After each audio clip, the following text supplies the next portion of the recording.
Mes frères et chers amis dans le Seigneur, la paix et la grâce de Dieu vous soient données. Comme vous le savez déjà, c'est votre rubrique Parole de sagesse. Dans la vie, ne crains pas l'échec. Et surtout, n'ayez pas peur de souffrir. Le problème, ce n'est pas l'échec. Mais le pire, c'est de rester, demeurer dans l'échec.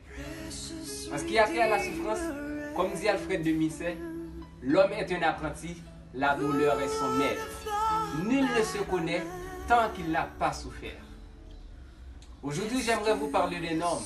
Peut-être vous connaissez l'homme, mais pas son histoire. Il s'appelle Abraham Lincoln. Il était le 16e président des États-Unis d'Amérique. Dans un premier temps, il se lance dans le business. Il fait faillite. Et ensuite, il se présente aux élections législatives. Il perd. Une seconde fois, il emprunte de nouveau de l'argent pour créer un business et qui fait faillite encore. Après une période de temps, il se représente aux élections législatives. Il perd de nouveau. Après son échec aux élections législatives, il se présente pour être électeur. Il perd. Et il perd 2 fois consécutives au Congrès. Il se présente au Sénat. Il perd. Il se présente pour être vice-président.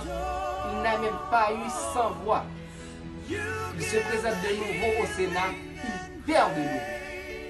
En 1860, Abraham Lincoln est élu président des États-Unis d'Amérique.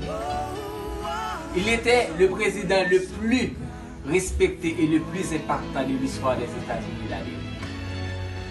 Écoutez, comme je disais dès le début, le problème, ce n'est pas l'échec. Mais le pire, c'est de rester demeuré dans l'échec. Vous pouvez prendre des échecs dans votre vie. Faites-en une source de motivation pour votre réussite. Si vous êtes échoué, faites de vos échecs des marches pour arriver à votre réussite. Moi, j'appelle ça sortir de l'ombre.